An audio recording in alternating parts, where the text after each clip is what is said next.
Sambit Patra, national consensus चाहिए, यह बात कही चरण सिंह सापरा ने। हमारा सवाल यह है सर कि आतंकवादी के मौलिक अधिकार के लिए भी अब हम इस देश में रायशुमारी करें? यह स्थिति आ गई हमारी। अपने लोगों के तो मौलिक अधिकार दे नहीं पाते हम, नहीं, ये गलत है। आतंकवादियों के मौलिक अधिकार ढूंढने चल पड़े। नहीं, अगर देखिए, मैं बेनिफिट ऑफ डाउट सापरा साहब को देता हूं। सापरा साहब यहां मौजूद हैं। सापरा साहब ने अगर कहा कि इसको लेकर नेशनल कंसेंसस चाहिए तो वो गलत है। नेशनल कंसेंसस नहीं चाहिए, ये कोई धर्म का विषय नहीं है। मगर आपने अगर कहा कि इसमें एक यूनिफाइड लॉ बननी चाहिए जिसमें पॉलिटिकल पार्टीज बैठ के डिस्कशन करें, वो एक अलग बात है। ये बेनिफिट ऑफ डाउट मैं उनको देता हूं और वो उस पर अपना एक्सप्लेनेशन खुद देंगे।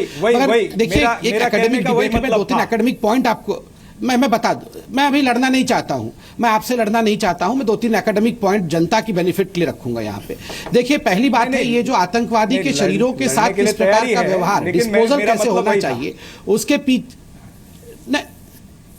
बस ठीक है, ठीक है। आप ऐसे खराब लड़ाई के लिए तैयारी भी मत रखिए, आप आराम से बैठिए, मैं आपको डिस्टर्ब नहीं करूंगा।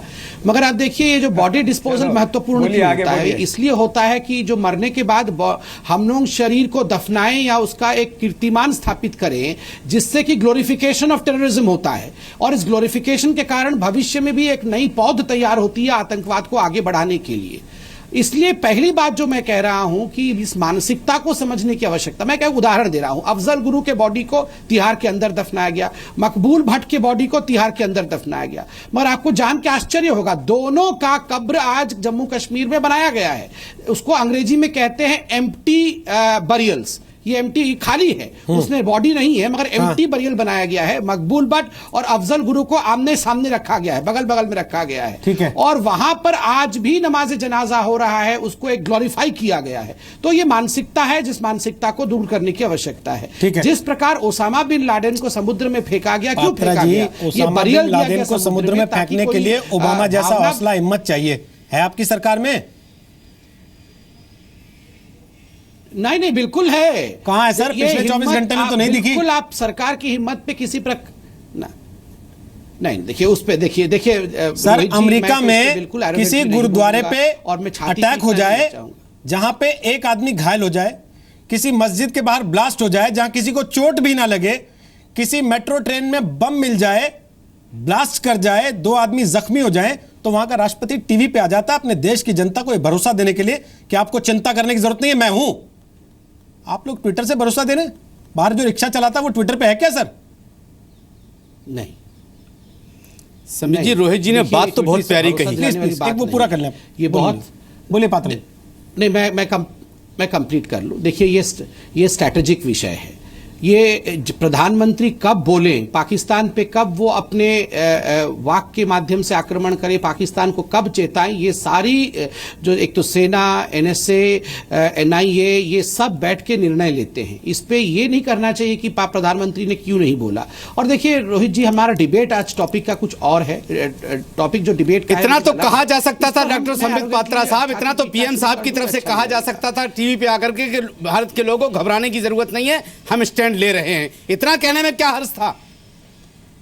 इतना तो कहा जा सकता था, लोगों के हौसले बढ़ जाते। नहीं है क्या रजा साहब? प्रधानमंत्री आप जानते नहीं है कि प्रधानमंत्री ने कहा है? रजा साहब, आप तो ये बताइए, आतंकवादियों के नमाजा जनाजा पढ़ना कब बंद करेंगे? बाद में प्रधानमंत्री की तरफ बस आ गया ना, आपको ताव आ गया ना। आप लोग जो जाके नमाजा जनाजा पढ़ते रहते हैं, आपकी दुखती हुई रग पे हाथ रख दिया तो तिलमिला गए। लोगों के कारण ताव आता है, आप तिलमिला गए ना।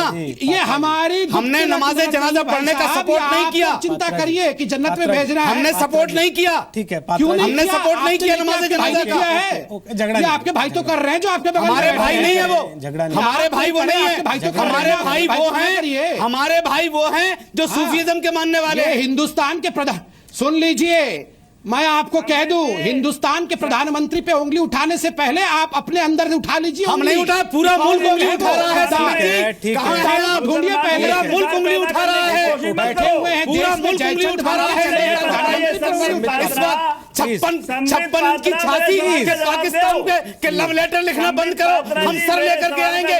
18 जवान सोते हुए आ गए। आप राजनीति कर रहे हैं, मैं आपको राजनीति कर रहे हैं टीवी में। 5 इंच की छाती है तो पहले अपने नहीं, पहले उन लोगों पे आप बेफालतू की बात नहीं संबित जी, मुल्क के साथ खिलवाड़ नहीं करने दिया जाएगा, वो चाहे आप हो वो चाहे प्राइम मिनिस्टर हो। उन पर एक बार उंगली उठती नहीं है, यहाँ प्रधानमंत्री पे बोलने आ जाते हैं। हम नहीं बोल रहे प्रधानमंत्री पर, हम बहुत इज्जत करते हैं भारत के प्रधानमंत्री की, हम बहुत इज्जत करते हैं, लेकिन इस वक्त भारत चाह रहा है कि प्रधानमंत्री को बोले। ठीक है मौलाना अंसार रजा, प्लीज संबित पात्रा प्लीज। कोई हिटलर शाही चल रही है क्या?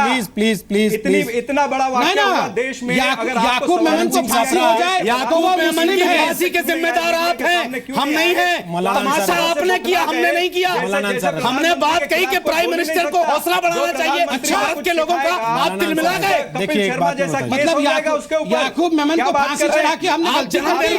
बधाई तो दे सकते हैं, सारे काम कर सकते हैं आप। आज हिंदुस्तान के लोगों का हौसला नहीं बढ़ा सकते कि 18 जवान हमारे सोते हुए मार दिए गए। बात कर रहा प्रधानमंत्री को, आप जानते नहीं है। सबको एक साथ बोलना तो ब्रेक ले लूं मैं, अगर सबको एक ही साथ बोलना तो संबित जी ऊंचाई से नीचे आ जाइए जमीन पे, प्लीज। घमंड ज्यादा दिन नहीं चलता प्लीज।